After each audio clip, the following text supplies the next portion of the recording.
Hello everyone, welcome to वरियन। इस video में हम लोग पढ़ेंगे इथेन के कॉन्फॉर्मर्स के बारे में। अब ये कॉन्फॉर्मर क्या चीज होती है, अगर इसके बारे में हम समझें तो इसकी डेफिनेशन से पहले अंडरस्टैंड करेंगे, फिर बाकी तो एग्जांपल हम लोग बहुत अच्छे से अंडरस्टैंड करेंगे ही करेंगे। तो डेफिनेशन के अकॉर्डिंग अगर बात करी जाए, कॉन्फॉर्मर जिन्हें हम कॉन्फॉर्मेशनल आइसोमर भी बोलते हैं, ये दरअसल में एक different spatial arrangements of carbon and hydrogen atom से बनते हैं जब हम लोग कार्बन कार्बन सिंगल बॉन्ड को रोटेट करें। कहने का मतलब क्या है, इसके लिए मैं आपको एक एग्जांपल दिखा रहा हूं इथेन मॉलिक्यूल का। अब इथेन मॉलिक्यूल में 2 कार्बन और 6 हाइड्रोजन एटम होते हैं जो कुछ इस तरह से बॉन्डेड होंगे। ये दोनों ब्लैक कलर के एटम आप जो देख रहे हो, ये कार्बन एटम है, और ये जितने भी आप व्हाइट कलर के एटम देख रहे हो, ये हाइड्रोजन एटम है। तो कार्बन कार्बन आपस में बॉन्डेड होंगे इथेन मॉलिक्यूल में। अब अगर मैं ऐसा करूं कि एक कार्बन एटम और दूसरे कार्बन एटम के बीच में जो सिंगल बॉन्ड है, इसके अबाउट अगर मैं एक एटम को रोटेट करूं तो मुझे इन हाइड्रोजन एटम का अलग अलग जगह पे लोकेशन मिलेगा। अगर मैं इसको रोटेट करके नई जगह पे ले जाऊं तो अब देखो हाइड्रोजन एटम इस तरह से अरेंज हो गए। अभी जहां ऐसा था कि इस हाइड्रोजन के ठीक पीछे ये वाला हाइड्रोजन एटम था, अब उसने अपनी जगह चेंज कर ली है।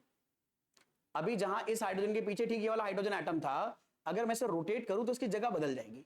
तो रोटेशन की वजह से जो हमें डिफरेंट डिफरेंट हाइड्रोजन एटम का स्पेशियल अरेंजमेंट मिलेगा, स्पेशल अरेंजमेंट का मतलब स्पेस में इनका अरेंजमेंट मिलेगा, ऐसे स्ट्रक्चर्स को हम बोलते हैं कॉन्फॉर्मर। अब ये कॉन्फॉर्मर हमारे लिए बहुत ज्यादा इंपॉर्टेंट होते हैं, क्योंकि अगर इस कार्बन एटम के सिंगल बॉन्ड के अबाउट, इन कार्बन एटम के सिंगल बॉन्ड के अबाउट हम इसे रोटेट कर सकते हैं, तो रोटेट करने पे क्या होगा, इन मॉलिक्यूल में हाइड्रोजन हाइड्रोजन के बीच में एंगल चेंज होगा, जिसकी वजह से इनका डिस्टेंस चेंज होगा। और क्योंकि हाइड्रोजन एटम एक दूसरे को रिपेल कर सकते हैं, तो अलग अलग डिस्टेंस पे रिपल्शन अलग अलग होगा, और अलग अलग रिपल्शन की वजह से इनकी स्टेबिलिटी चेंज होगी। और यही कॉन्फॉर्मर्स स्टेबिलिटी के अकॉर्डिंग एक दूसरे से वेरी करते हैं। याद रखना, कॉन्फॉर्मल आइसोमर, जो कॉन्फॉर्मेशनल आइसोमर्स होते हैं जिन्हें हम कॉन्फॉर्मर बोलते हैं, ये एक्चुअल में हम जो प्रॉपर आइसोमर्स पढ़ते हैं वो उस कैटेगरी में नहीं है। इनकी प्रॉपर्टीज में डिफरेंस बहुत ज्यादा नहीं आएगा, इनमें बस स्टेबिलिटी को लेकर डिफरेंस होता है कि एक आइसोमर, एक कॉन्फॉर्मर की स्टेबिलिटी दूसरे से बस थोड़ी सी अलग होती है।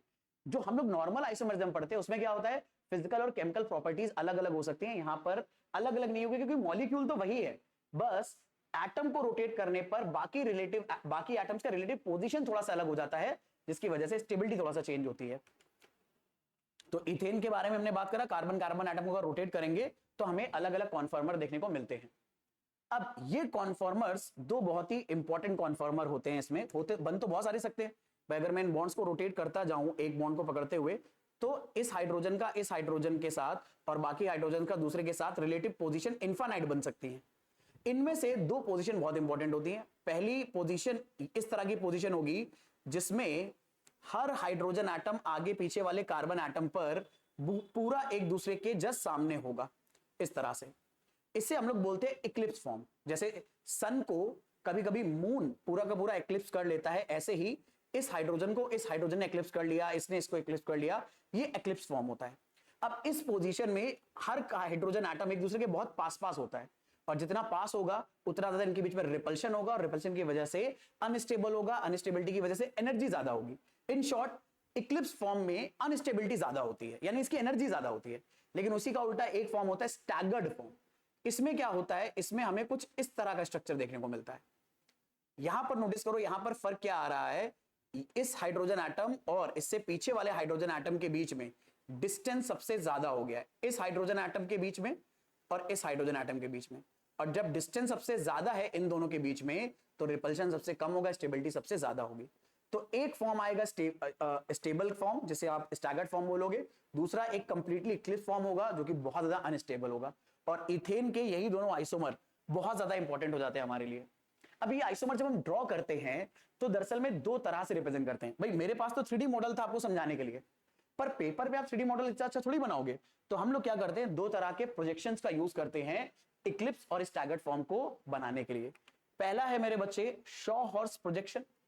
इसमें हम क्या करेंगे, जो दोनों कार्बन एटम सिंगल बॉन्ड से बॉन्डेड है, उन्हें एक तिरछी लाइन से या स्लांटेड लाइन से बॉन्ड करके दिखा देंगे, और जो हाइड्रोजन एटम्स हैं उन्हें हम ट्रायंगल प्लेन में अरेंज करेंगे। मतलब वैसे तो टेट्राहेड्रल ज्योमेट्री बननी चाहिए, यहां टेट्राहेड्रल नहीं बनाएंगे, ट्रायंगल प्लेन में अरेंज करेंगे। तो इक्लिप्स में क्या होगा, पीछे वाले हाइड्रोजन एटम को, पीछे वाले कार्बन के हाइड्रोजन एटम को अगर हमने ऊपर की तरफ बनाया है तो फ्रंट वाले को भी एग्जैक्टली ऊपर की तरफ बनाएंगे। यहां पर राइट में जितने एंगल पर हमने ये वाला हाइड्रोजन एटम बनाया है उतना ही आगे वाले हाइड्रोजन एटम को बनाएंगे, और सेम काम लेफ्ट वाले के लिए करेंगे, ताकि ये हमें समझ में आ जाए ये इक्लिप्स कॉन्फॉर्मर है। ऐसे ही स्टैगर्ड कॉन्फॉर्मर के लिए भी जिन दो कार्बन एटम के अराउंड हम बॉन्ड को रोटेट कर रहे हैं उन्हें एक सीधी लाइन से हम स्लैंटेड लाइन से जोड़ देंगे। ऊपर वाले कार्बन, पीछे वाले कार्बन एटम को अगर हमने हाइड्रोजन एटम ऊपर दिया है तो स्टैगर्ड में फ्रंट वाले कार्बन को हाइड्रोजन नीचे देंगे। अगर इसको हम ऊपर बनाते तो इस वाले को नीचे बनाते, क्योंकि स्टैगर्ड में दोनों हाइड्रोजन एटम अपर और लोअर की तरफ होंगे, यानी एक ऊपर की तरफ होगा और एक नीचे की तरफ होगा। बाकी ऐसे ही ये दोनों हाइड्रोजन एटम एक दूसरे के स्टैगर्ड फॉर्म में अरेंज करेंगे। स्टैगर्ड फॉर्म ज्यादा स्टेबल होता है, इसकी एनर्जी कम होती है, और एक्लिप्स फॉर्म अनस्टेबल होता है, इसकी एनर्जी ज्यादा होती है इन क्लोज हाइड्रोजन के रिपल्शन की वजह से। ऐसे ही हम लोग एक और प्रोजेक्शन बना सकते हैं, और ये अक्सर प्रोजेक्शन आपको देखने को मिलेगा जिसे बोलते हैं न्यूमैन प्रोजेक्शन। न्यूमैन प्रोजेक्शन बनाने का तरीका क्या होता है, जिन दो कार्बन एटम के अबाउट हम रोटेशन कर रहे हैं उसमें से एक एटम आप इमेजिन करो आपके तरफ से पास पड़ेगा और दूसरा दूर पड़ेगा।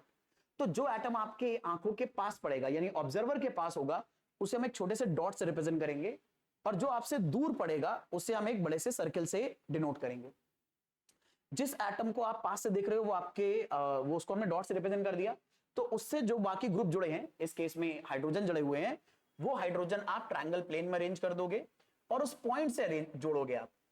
और जो आपसे अवे जा रहा है हाइड्रोजन कार्बन एटम, उसके बॉन्डेड ग्रुप्स को आप इस सर्किल से बॉन्ड करोगे। नोटिस करो हमने सेंटर तक नहीं लाए हैं, हमने सर्किल पर बॉन्ड करें, तो सर्किल पे जो एटम बॉन्ड्स होंगे हम समझ जाएंगे ये ऑब्जर्वर से अवे है, और जो डॉट से बॉन्डेड है ये ऑब्जर्वर की तरफ है। तो नोटिस करो ये आगे वाले कार्बन एटम का हाइड्रोजन है और ये पीछे वाले कार्बन एटम का हाइड्रोजन है, क्योंकि ये सर्किल से बॉन्डेड है, ये डॉट से बॉन्डेड है या सर्किल के सेंटर से बॉन्डेड है। तो ये दोनों हाइड्रोजन आगे पीछे वाले कार्बन पे होंगे और जस्ट अपोजिट होंगे, और जस्ट अपोजिट होने की वजह से ये कौन सा स्ट्रक्चर आ जाएगा, ये आ जाएगा आपका स्टैगर्ड फॉर्म। तो ये स्टैगर्ड फॉर्म हो गया। इक्लिप्स फॉर्म में क्या होगा, हमारे आगे वाले हाइड्रोजन एटम और पीछे वाले हाइड्रोजन एटम जस्ट एक दूसरे के पीछे होंगे। अब आप प्लेनर मॉलिक्यूल में तो एक दूसरे के पीछे बना नहीं सकते, थोड़ा सा साइड में करके बनाते हैं ताकि आराम से दिख जाए, बट सामने से देखोगे तो ऐसा लगेगा ये दोनों इक्लिप्स हैं। और इक्लिप्स में रिपल्शन बहुत ज्यादा होगा, ये आपको यहां पर बहुत अच्छे से दिख रहा होगा। ये दोनों हाइड्रोजन एटम बहुत पास हैं, ये दोनों हाइड्रोजन एटम बहुत पास हैं, ये दोनों हाइड्रोजन एटम भी बहुत पास हैं। रिपल्शन की वजह से स्टेबिलिटी बहुत कम हो जाएगी और एनर्जी बहुत ज्यादा हो जाएगी। तो ये होते हैं इथेन मॉलिक्यूल के कॉन्फॉर्मर्स। आई होप ये वाली चीज आपको बहुत अच्छे से समझ में आई होगी, आपके एग्जाम में बहुत ज्यादा हेल्प करेगा। इस वीडियो में इतना ही रखेंगे, मिलेंगे नेक्स्ट वीडियो में। Thank you very much.